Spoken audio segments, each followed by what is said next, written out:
بسم الله الرحمن الرحيم الحمد لله والصلاة والسلام على سيدنا رسول الله وعلى آله وصحبه ومن والاه. So today we'll begin with the second principle. Remember, we are in the last fourth of the book.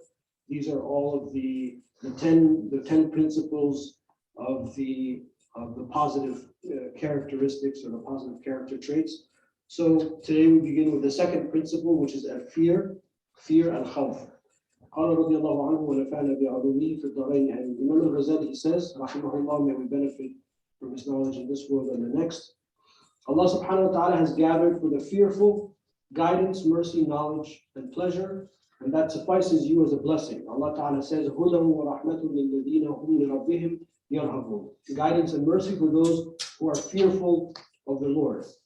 Allah Ta'ala also says, إِنَّمَا يَخْشَى اللَّهَ مِنْ عِبَادِهِ الْعُلَمَاء. The only ones who truly fear Allah from amongst His slaves are those with knowledge.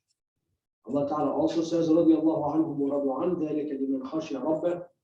Allah is pleased with them and they are pleased with Him, that is for whoever fears his Lord. The Prophet ﷺ said, the head of wisdom is fearing Allah. He said, whoever fears Allah, Allah will make everything fear Him. Whoever fears other than Allah Ta'ala, Allah will make him fear everything. The Prophet ﷺ also said, Allah Ta'ala said, by my might and majesty, I do not join within my slave two fears nor two securities. If he feels secure about me in the world, I put fear into him on the day of resurrection. If he fears me in the world, I give him security on the day of resurrection.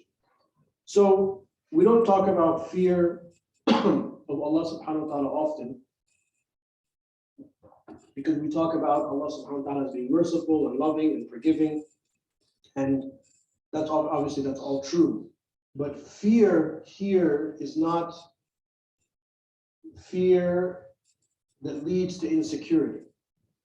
Fear here is more an acknowledgement of the greatness of Allah subhanahu wa ta'ala, and that all of your affairs are with Allah subhanahu wa ta'ala.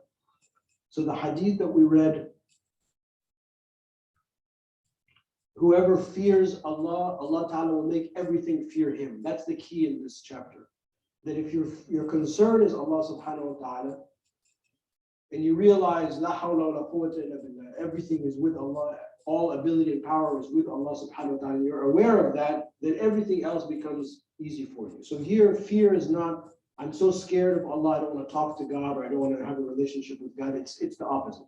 He'll make that clear. And this is not that long of a chapter, if I remember. Okay, the reality of fear. Know that the reality of fear is the heart's pain due to its expectation of something disliked in the future. So you know that whatever you're doing now can have a repercussion in the future with Allah subhanahu wa ta'ala. And you're fearful that you're deficient, or you're fearful that you haven't done enough. That fear could be frequent sins, or it could be from Allah subhanahu wa ta'ala through knowledge of His attributes that inescapably necessitate fear. This is the more perfect and complete, because whoever knows Allah fears Him necessarily. For this reason, Allah Ta'ala says, إِنَّمَا يَخْشَى اللَّهَ مِنْ عِبَادِهِ الْعُلَمَاء. Indeed, the only ones who truly fear God are those with knowledge. So this verse is very important, because Allah Ta'ala says it's the ulama, it's the people of knowledge, that have the most fear of Allah subhanahu wa ta'ala. Why? Because they have this knowledge of Allah subhanahu wa ta'ala. They realize that Allah Ta'ala is in control of all of their affairs. They realize that there is a hisab, that there is an hour in which we will turn back to Allah subhanahu wa ta'ala and be answer for our actions. So that knowledge leads them to have that fear of Allah subhanahu wa ta'ala, fear of violating Allah Ta'ala's rules, fear of falling into the haram, fear of not doing enough. So this fear is a fear that motivates and pushes somebody forward, not a fear that is debilitating and causes somebody to buckle and not do anything. Allah subhanahu wa ta'ala revealed to Dawood alayhi salam, fear me as you fear a ferocious beast of prey. For that reason, the Prophet ﷺ said, I am the most fearful of Allah amongst you. Know that the one who lands in the claws of a predatory animal does not fear it only if he does not know the predatory animal. Indeed, he who knows that among the attributes of the predatory animal is that it destroys without caring. So if it leaves him, it is not out of compassion and pity for him, since he is too trifling for it to be concerned about him. Such a person is inevitably in fear of it. The highest analogy is for Allah Ta'ala, for He is the mighty, the wise, yet whoever knows that if He were to destroy all of humanity from the very first to the very last, knows that He would not be concerned, nor would it detract anything from His dominion. قل فمن يملك من الله شيئا إن أراد أن يهلك المسيح ابن مريم وأمه ومن في الأرض جميعا. Say, then who could do anything to stop Allah if He had willed to destroy the Messiah, the son of Mary, His mother, and everyone on earth altogether. So one of our articles of belief is that Allah subhanahu wa ta'ala is the creator and He has created everything, and therefore He is not in need of this creation. So Allah Ta'ala does not need us. We need Allah subhanahu wa ta'ala. So Allah Ta'ala created in His wisdom for other reasons, not necessarily the subject matter of the current chapter. But Allah Ta'ala is not in need of us to worship Him. Allah is Allah subhanahu wa ta'ala. So had Allah decided not to create us, it would have detracted from His dominion. So, and this is where the fear comes in. Allah subhanahu wa ta'ala, if somebody has violated Allah Ta'ala's commands, Allah Ta'ala will place that person or could place that person in the hellfire, and it will not be a concern for Allah subhanahu wa ta'ala, because there were ample opportunities for Him to know. So we become fearful that we don't want to be that person. We don't want to be that person that falls into the wrong. How many of His slaves has He destroyed in the world and subjected them to every sort of punishment without being affected by compassion or pity, for that is surely inconceivable for Him. It is inevitable that He be feared. Thus, knowledge of majesty, might, and independence necessarily evoke reverence, and this is the best and most complete type of fear. So it is fear. It is a fear that evokes reverence. That's what he's talking about. So you're honor Allah subhanahu wa ta'ala, knowing at the same time that Allah is ar-Rahman ar-Rahim and al-Ghafur al-Wadud. So to balance, it's not a fear that Allah subhanahu wa ta'ala is, astaghfirullah, nasty or vengeful or wants to harm us. No, it's not that kind of fear, but it's a fear knowing what could happen. So therefore we revere and honor, and we do not take what Allah ta'ala asks of us lightly. Okay, how to attain fear. Treatment by fear and its attainment is of two levels. The first of them is knowledge of Allah subhanahu wa ta'ala. So that's why I believe it was last year we did the 99 names of Allah. Was it last year? Or maybe over a year ago. We did the 99 names of Allah subhanahu wa ta'ala. Right, so that's a great way to attain that knowledge, to know Allah subhanahu wa ta'ala through His attributes.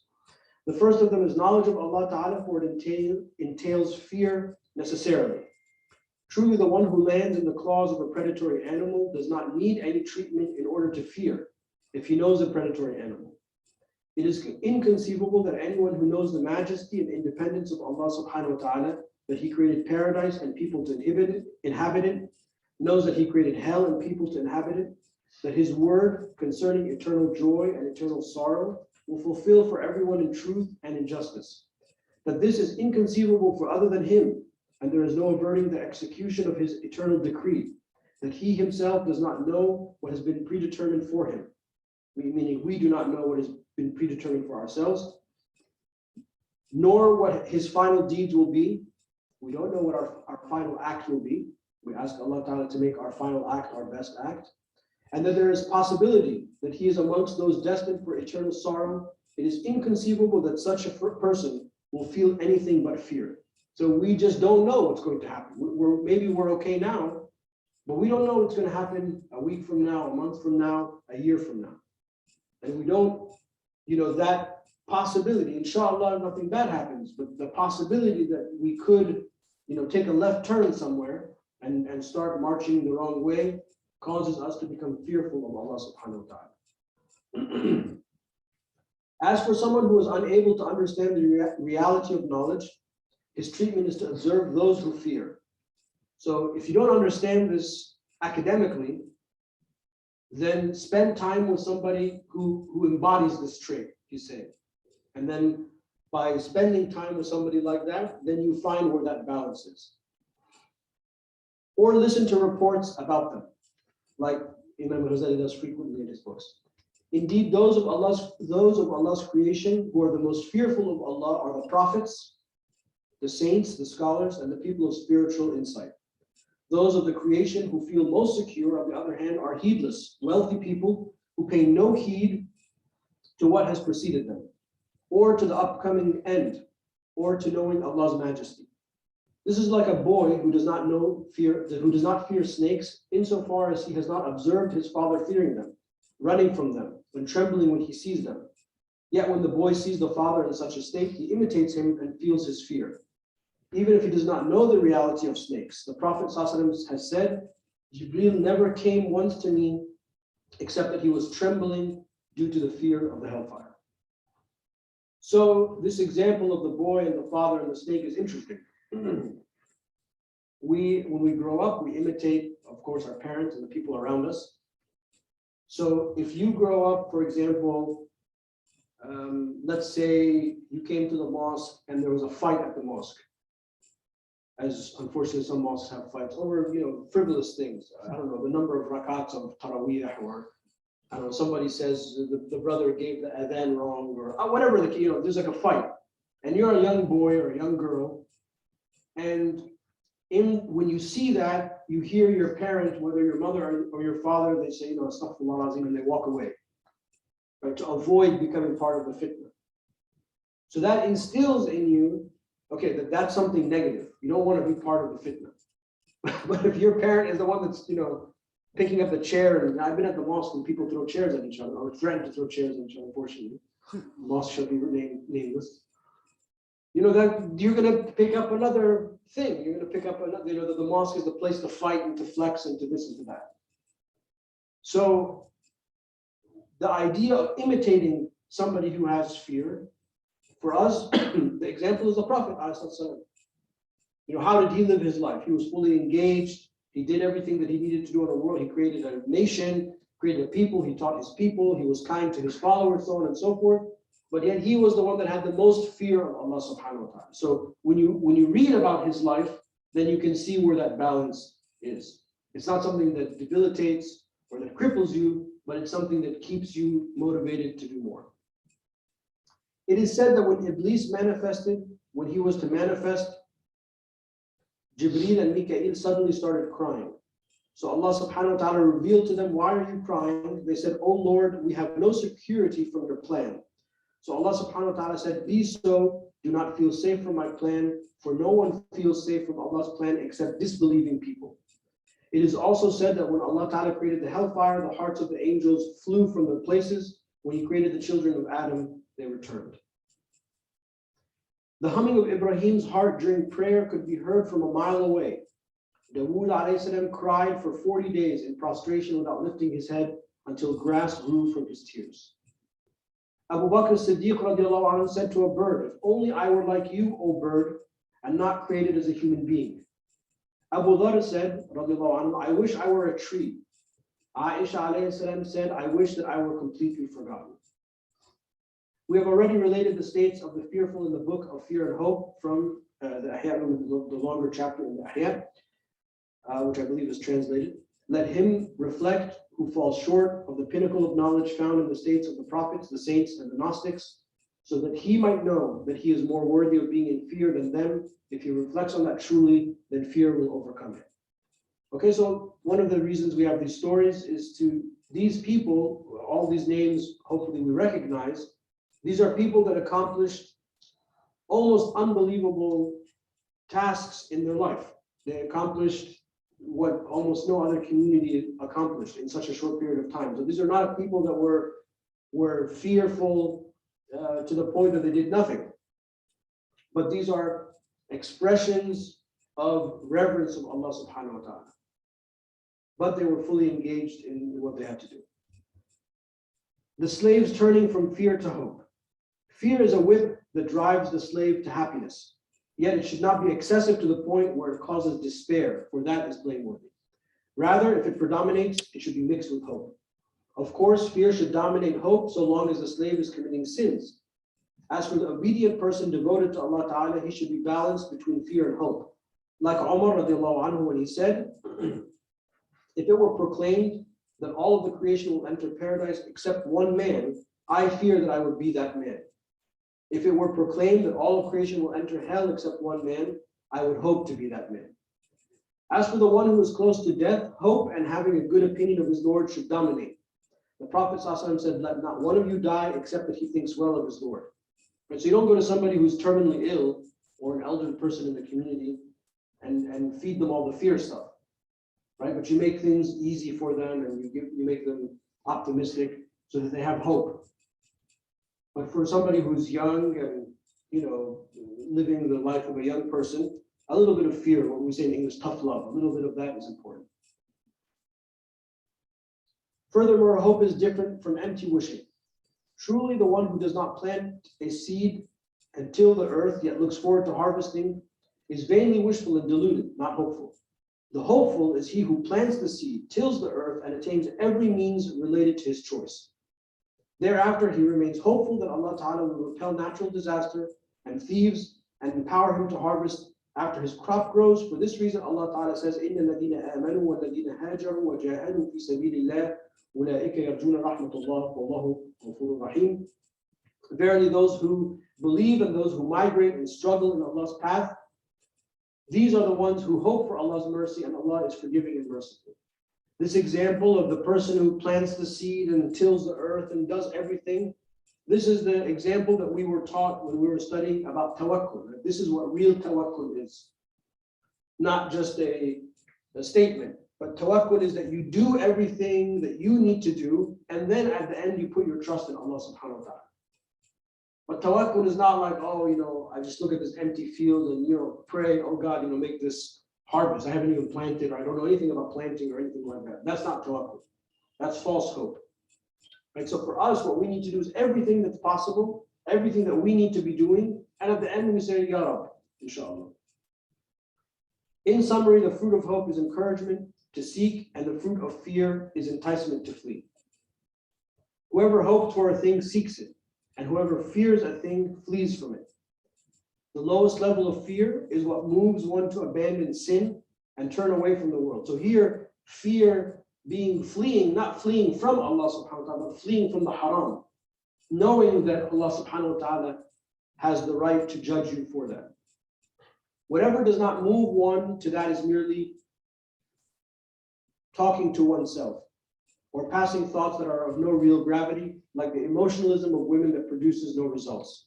Rather, if fear is complete, it results in asceticism. Therefore, we will now mention asceticism and its meanings.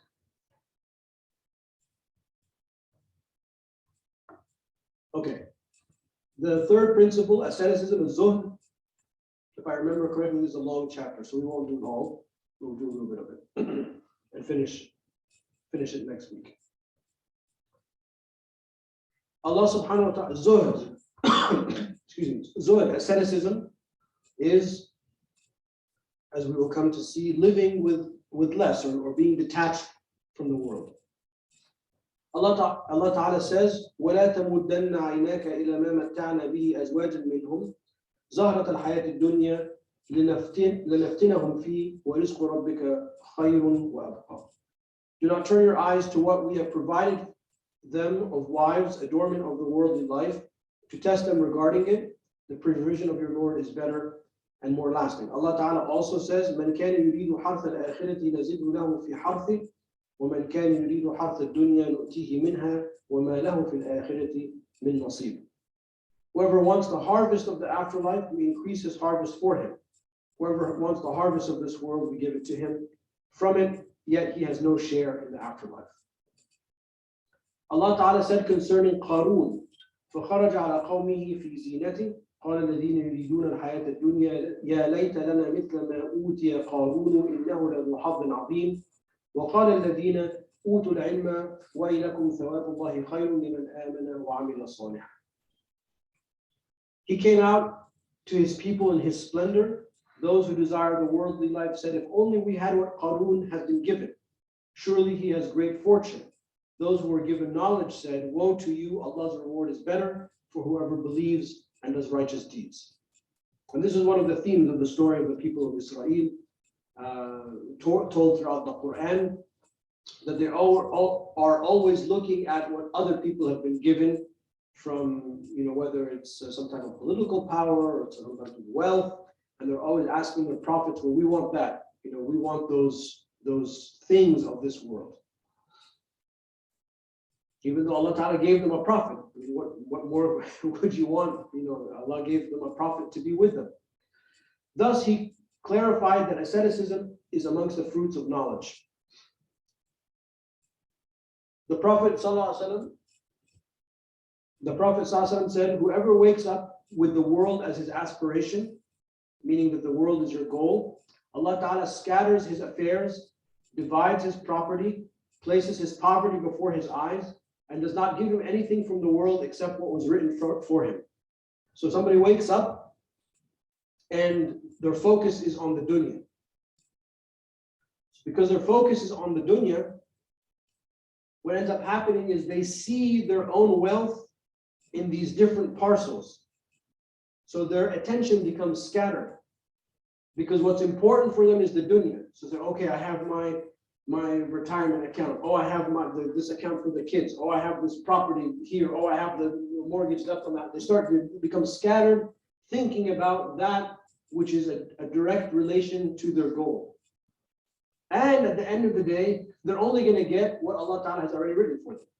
Anyway, so that concern and that stress doesn't increase your wealth, but it scatters your attention. It scatters your energy. And then the rest of the hadith, whoever wakes up with the afterlife as his aspiration, Allah Ta'ala gathers his aspiration for him, preserves his property, puts wealth in his heart, and gives him the world despite itself. But if your focus is knowing that, I'm going to die, today might be the day that I die, and therefore I'm going to do everything possible to make this a good day. Making it a good day means you have to work and show up at your work. I mean, that's part of, having a good day. A good day doesn't mean I'm just going to play hooky and come to the mosque and read Quran all day. You might not be rewarded for that, as rewarded if you did the obligations that you have. But if you carry out your day knowing this might be the last day I'm going to live, or I'm going to go to sleep tonight and I might not wake up in the morning, I want to pray with presence, then Allah Ta'ala puts wealth in your heart because the world comes to your assistance. So whatever you have is more than enough for you. And you will be given more than what you even anticipated. So this hadith, this is like a rule. This is a sunnah of the world. And this is a principle that the Prophet ﷺ is teaching us. So people who want the dunya and only focus on the dunya, it's never enough. And they're only going to get what they were meant to get. But if your focus is on Allah and the hereafter, meaning knowing that you're going to die and you're going to have to face Allah Ta'ala for all of this, the dunya will come to your assistance. When the Prophet ﷺ was asked about Allah Ta'ala's statement, مَنْ يُرِدِ اللَّهُ أَنْ يَهْدِيَهُ يَشْرَحْ صَدْرَهُ لِلْإِسْلَامِ, whoever Allah intends to guide, he opens his breast to Islam, or he guides them to faith. And about the meaning of opening, the Prophet ﷺ said, when light enters the heart, the breast is opened and emptied. It was asked, is there a sign for this? The Prophet ﷺ said, yes, detachment from the abode of delusion, turning towards the abode of eternity, and preparation for death before it happens. So how does one's breast become open to faith? What happens when the light of faith comes in? Is that you're not concerned with the things that are temporary anymore, because you know that there is, whatever your lot is in this dunya is your lot. You're not going to argue with Allah subhanahu wa ta'ala. But you become attached to something which is greater than that. The Prophet ﷺ said, be shy of Allah with rightful shyness. The companion said, we are most certainly shy. He said, yet you build homes in which you do not reside and store up food that you do not eat. The Prophet ﷺ also said, whoever abstains from material things, Allah Ta'ala puts wisdom in his heart, causes him to speak with wisdom, teaches him the sickness of the world and its cure, and removes him from the world safely into the home of peace. He said, the slave does not complete the reality of faith until being unknown is more beloved to him than being known. and a little bit of something is more beloved to him than a lot of it. He said, if Allah wants good for a slave, he makes him abstain from material things, stokes his interest in the afterlife, and gives him insight into the flaws of his ego. Right, so these are some of the hadith in which the Prophet ﷺ is teaching us, is that when you are satisfied with what you have and live within the means that you've been given, this is a sign of wisdom. Because the person who is wealthy is the person who has enough. The person who is not satisfied with what they have is the person who always lives in this mindset of poverty and fear. I don't have enough. It's not enough. I need more. I need to save more. What if this happens? What if that happens? But if you have, it's the glass half full, half empty idea. If you look at the glass and say, oh, I have a glass or a cup of water, alhamdulillah. That's great. Then that's enough for you. You're so satisfied with it. So, and I wish this is something they taught us at school, and they don't teach you this at school. They don't teach you, this would have saved us a lot of trouble. But it's the being satisfied with what you have. That's the sign of wealth. And when you're satisfied with what you have, you're detached from material things, because you know that what you have comes from Allah subhanahu wa ta'ala ultimately. If you're not satisfied, then you're always going to hold on to what you have. You're not going to be able to give it up. And that's why they say that the money that you give in charity, that's the money that you truly own. Because you had power over it and you gave it away. But if you don't, and you're holding on to it, then that money owns you. You're a slave to it. You're always counting it. You're always trying to grow it. You're always, recounting it. You're checking the feed, checking the stock, how's it doing, this and that. It owns you. But if you come into the masjid and you donate money, however much it is, doesn't matter, then that means you truly are free of that. You have owned that. And that's not what's in your heart. You are satisfied with what you've been given. The Prophet ﷺ said, abstain from material things, Allah Ta'ala will love you. Abstain from material things, and Allah Ta'ala will love you. This doesn't mean not to have material things, but not to be consumed by material things. Abstain from what people possess. If you abstain from the things that people have, people will love you. I've been around very wealthy people, and very wealthy people always think that people want something from them. So they get into this mindset that everything is just has a price tag, and everybody in their sphere wants something from them because of their resources. And a lot of times these people are actually very lonely because they have no real relationships. But if you have this attitude, like what the Prophet ﷺ is saying, and say to have zuhud, or to abstain from what people have, then people will actually love you genuinely, and you will love them because you're not concerned with what they have. So maybe a friend got a new car and says, oh, mashallah, that's nice. I'm happy for you. And then you don't even talk about it after that. They're not used to that. They're used to, I'm going to bring the car over and you have to inspect it and want to go for a ride. And you're like, alhamdulillah, I don't need to, I'm happy for you. You have zuhud to you. You're happy genuinely for that person, but you're not concerned with that. You're not saying, oh, why don't I have a new car? Or now I need to get a new car. You're not thinking like that. That's how people end up loving you and how you will love people. This is also one of those principal things that they didn't teach us in school. Abstain from material things, Allah Ta'ala will love you. Right? So you're concerned with not material things, but you're concerned with things of meaning. You're concerned on improving yourself. You're concerned on things of beauty. You're concerned with art. You're concerned with things of culture. You're concerned with your community, not material things. That's how Allah Ta'ala will love you. And then abstain from what people have, people will love you. The Prophet ﷺ said, whoever wants for Allah Ta'ala to give him knowledge without formal learning and guidance without explicit direction, let him abstain from material things. It's not a coincidence that artists and great thinkers usually, not always, but usually live a life of poverty. They're not really surrounded with material things, usually. The struggling artist and that kind of motif, because they're concerned with other matters. And their concern for other matters is what allows us till today to remember those names. We remember the names of people like Shakespeare or people like Mozart. But we remember those names because they dedicated themselves to something higher. And that's all dunya, those are dunya examples.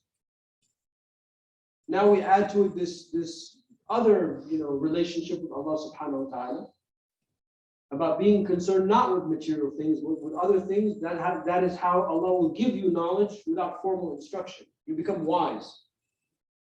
Because the things in our lives, literally, they can suffocate us. Right? We read these stories of people that hoard things, hoarders, people that hoard newspapers or boxes, those are extreme examples, of course. But literally, those people are being suffocated by those things. Which is why it's a sunnah to clean your house and to take out the trash and things like that. Because that attracts like a negative energy. So I'm not saying go home now and throw away all your things. What I'm saying is that we have to be aware that the things in our lives will constrict us.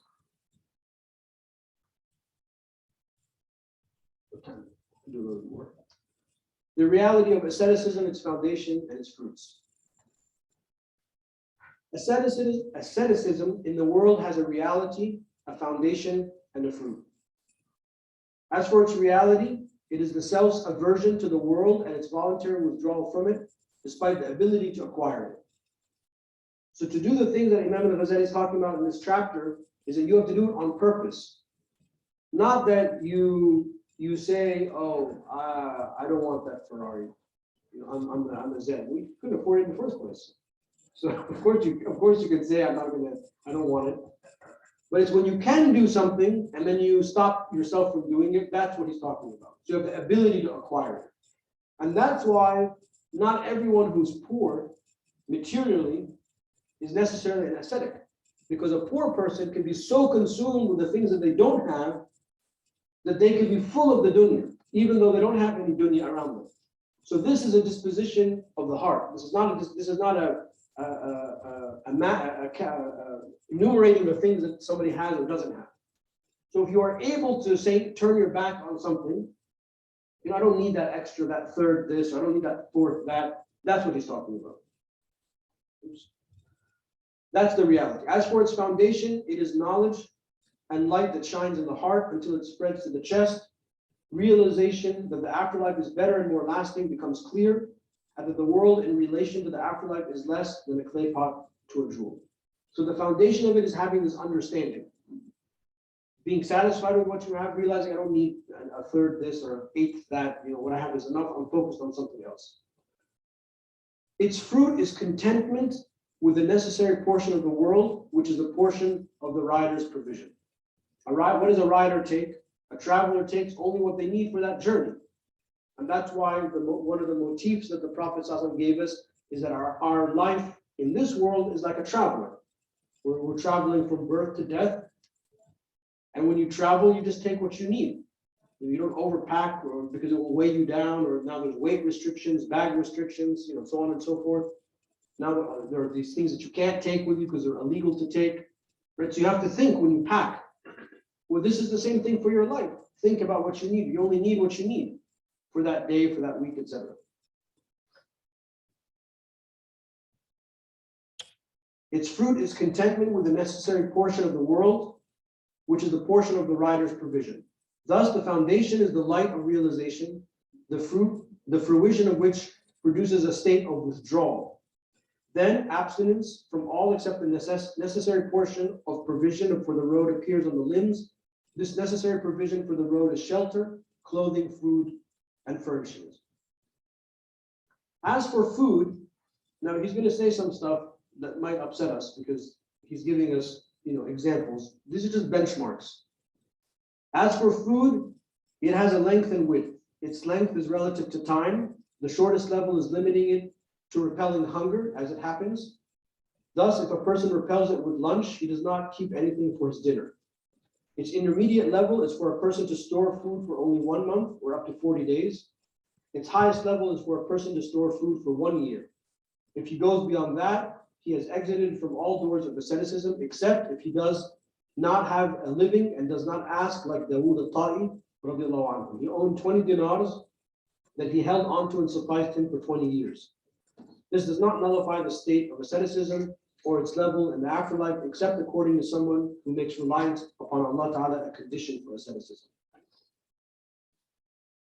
So that's, eating 1 meal a day, or eating only 2 meals a day, or having only food enough for a week or a month, as he said, because, before electricity and refrigerators and freezers and things like that, people would have to store food in salt form or whatever, they'd have different technologies of storing the food.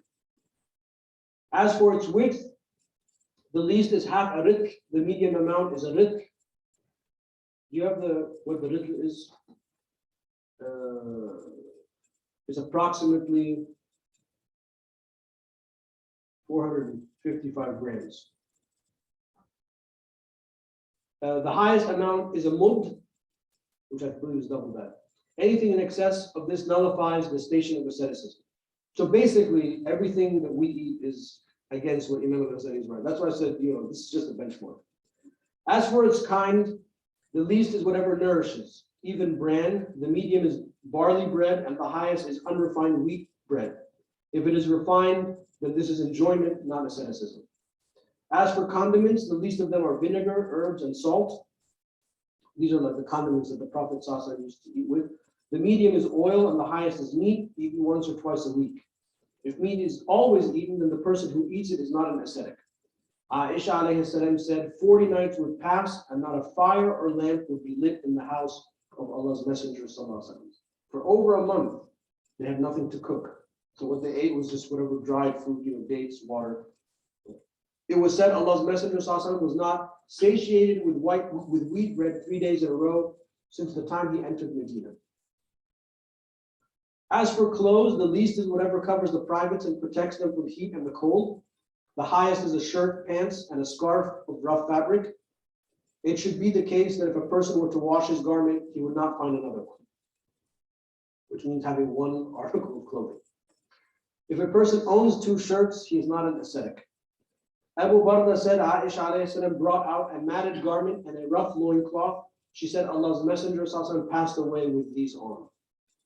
Allah's Messenger sallallahu prayed in a garment that had insignia. When he finished, he said, looking at this distracted me, take it and go to Abu Jahl. Meaning he took it off, he didn't want to, it distracted him, so he gave it as a gift to somebody. When the strap of his sandal wore out, it was replaced with a new one. When he finished his prayer, he said, give the worn out strap back to me, for I looked at this new one during prayer. Right? So he wore something new and he was distracted because he had something new on while he was praying. I don't want that, I want the old busted one. The Prophet ﷺ put on 2 new sandals whose beauty delighted him. He fell down prostrated and said, their beauty has delighted me, so I have humbled myself to my Lord out of fear that he may despise me.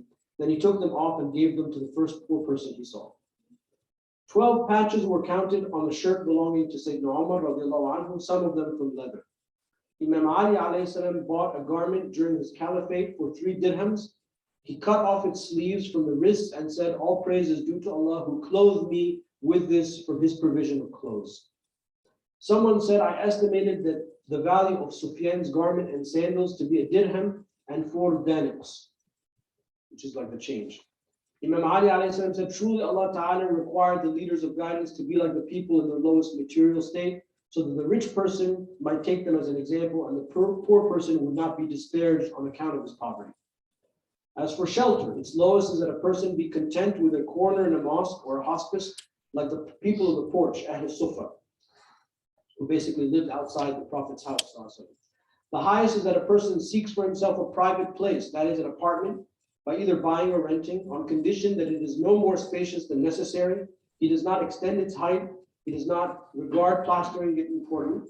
It is mentioned in the hadith, truly, whoever raises his building above 6 cubits, a caller calls to him saying, where are you going, O most sinful sinner of sinners?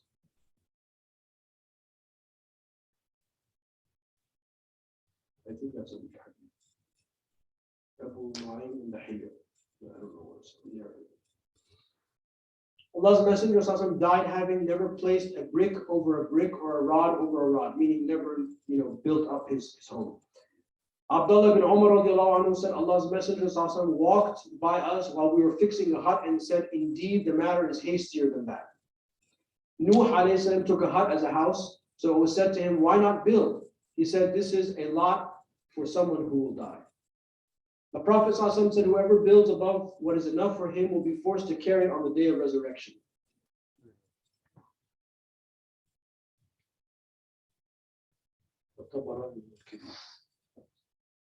The Prophet ﷺ said, every building is harmful to its owner on the day of resurrection except what sheltered from heat or from cold. As for the furnishing of a house, it also has various levels. The lowest is the condition of Isa ibn Maryam alayhi salam, as he had nothing with him except a comb and a small jar. When he saw a person combing his hair with his fingers, he threw away the comb, and when he saw another person drinking with his hand, he threw away the small jar. The medium level is that a person uses a rough type of item for each purpose and strives to use only one. Umar radiallahu anhu said to Umayr ibn Sa'd, who was the commander of Homs, what of the world do you have? He said, I have my staff that I lean upon and kill snakes with it if I encounter them. A knapsack that I carry food in, a large bowl that I eat from and wash my hair and clothes in, and a canister that I carry drinking water and water for ablution in. Whatever is beyond this from the world is subordinate to what I have. So Umar said, you have spoken the truth. And Hassan said, I met 70 of the most virtuous people, and not one of them had anything but a single garment, nor did any of them put any cloth between him and the floor. Like they didn't have a carpet or a prayer mat. Allah's Messenger ﷺ used to sleep on a leather pillow stuffed with palm fiber and a coarse wool blanket. This is the way of the ascetics in the world. Whoever is prevented from this level, let him at least regret missing it and strive to be closer to it than of those who enjoy luxury in the world. Okay, we'll stop there for today. So just a comment about the things that we just read. Of course, these stories of these people, these are things that came natural to those people. So whenever we read stories and examples like this, what we need to understand is that this is a type of manifestation that can happen. The idea is not to take these examples and then go actually act them out, but for us to audit ourselves and make the effort to do a little less than to have a little less than what we currently have. So maybe you skip one meal a week, for example, or maybe you decide to fast one day a week or 3 days a month. So there's the subtraction or the subtracting of things, and there's the adding an act of worship, with the intention of trying to increase your level of zuhd. When you go to buy something, maybe you say, I don't really need that, I can wait. He's going through that discipline, and it's only something that you will experience. I'm not saying go take your children's beds and make them sleep on the floor and stuff like that. That's not going to work, because that might have the opposite effect in this day and age. This is the fitna that we live in. It's called, the Prophet ﷺ called fitna al-dahma. It's the fitna of excess. We live in a world in which there is material excess that never existed in human life before. So it's not about, I'm only wearing one outfit, but maybe you go to your closet and you're like, well, I've never worn this. I haven't worn this outfit in 2 years. So maybe I can give it away. Maybe you can pack it up and donate it. Or maybe you practice that when you buy something new, you're going to give away something old. And that's something to teach the children. When the children want something new, they're okay, but let's donate something of yours that's old that you don't need. This quick response of giving up something or saying no to something or reducing something has a huge long-term positive effect. That's what these people did. They were not concerned with the dunya. That's the idea. But you have to train yourself to get to that. You have to be able to work hard to be like, I don't need that. I don't need 5 of these and 8 of these inside. So those are some of the ways for us to do it. There'll be more examples in the chapter we'll discuss next week, inshallah. Wallahu ta'ala a'lam wa a'lam. I'm just going to log in so I can see the questions that are coming in. Does anyone have any questions?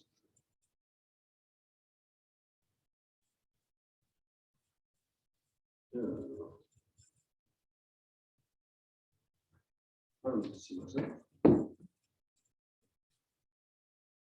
Chat. Okay. Any questions?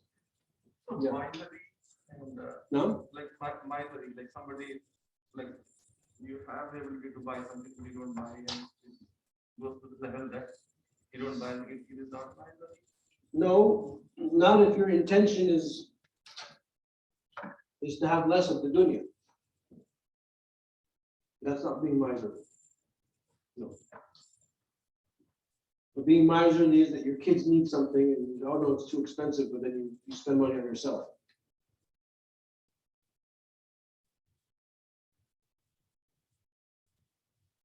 Yeah.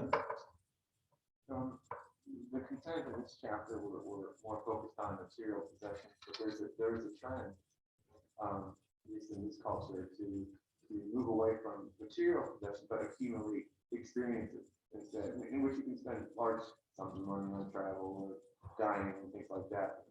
Do you see the same concerns with that type of expenditure? It's a little bit different with experiences because there is a great wisdom in traveling and seeing the world and experiencing different cultures and different peoples can be a great. I mean, Allah Ta'ala tells us as much in the Quran. So I think it's an issue of intention. If it's between spending money on material things or experiences, I would much rather advocate spending money on experiences, especially if they're done with the right intention, self-improvement, traveling, this and that. So it can be over the top if people use that to show off and to demonstrate, to other people, oh, look what we did. Then it's like, I'm going to buy this new thing to show off versus I bought this new thing and it's just for me. So a lot of it really comes down to intention. But no, experiences are I think that's a good trend. I think that overall that can be a good trend. So I would advocate that. You are carrying a staff, let us assure you we have cleared ICCP of snakes. Okay. Can you speak about wanting little for yourself in the dunya, but wanting the best for your family, kids, which does include the dunya? Well, wanting the best for our kids is also we want them to be good people. So you can't gear your kids to have a good dunya life because then you are assuming that it's a direct causality between what they study and what school they go to and what kind of job they get. You get into that whole rut, which is not true. I mean, like I said before, I know many wealthy people, and they tend to be very, very dumb. You'd be surprised. So there's no causality. It's a risk. If Allah wants somebody to be wealthy, they're wealthy. If Allah wants someone not to be wealthy, they're not going to be wealthy. There are many people who went to stellar schools and stellar universities, and they have horrible lives, or they can't find jobs, or they're miserable in their jobs, or they have accidents, and so on and so forth. So get out of that way of thinking. But rather, when it comes to your children, I want my children to be good people. I want them to have the right moral compass. I want them to have a good head on their shoulders. I want them to practice Islam, to pray and to fast, and to not be afraid to practice their faith. That's what matters. All of the rest, that's going to come from Allah subhanahu wa ta'ala. Have no concern whatsoever about what they study and what they do. It doesn't work. And I'm a product of this educational system. I'm telling you firsthand, it doesn't work. It's not a direct causality at all. So I'm not saying advocate for your kids to be bums. I mean, they need to be educated, of course. But what's important is that they become good people. This world is full of people that are not good. Now they're talking about we're losing our democracy, we're losing our country, and the dunya, this country is full of bad people, bad actors. And many people act bad being protected by the legal system. They're known to be bad actors and it's legal. That's what we're up against. So we don't want our kids to be like that. We want our kids to be good people, to be honest, not to lie, not to steal, not to cheat, to care about their neighbors. That's what matters. And that's our obligation as parents to teach them. So don't worry about the dunya stuff. Whatever is written for them is written for them. إن شاء الله.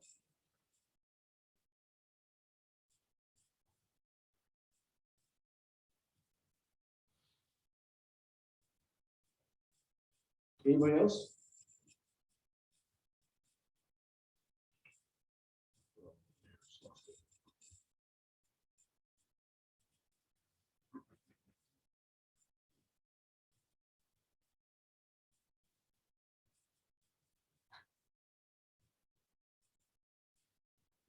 وآخر دعوانا الحمد لله رب العالمين وصلى الله على سيدنا مولانا محمد وعلى آله وصحبه وسلم. اللهم صل أفضل صلاة على أسعد مخلوقاتك سيدنا محمد وعلى آله وصحبه وسلم عدد معلوماتك ومداد كلماتك كلما ذكرك الذاكرون وغفل عن ذكره الغافلون.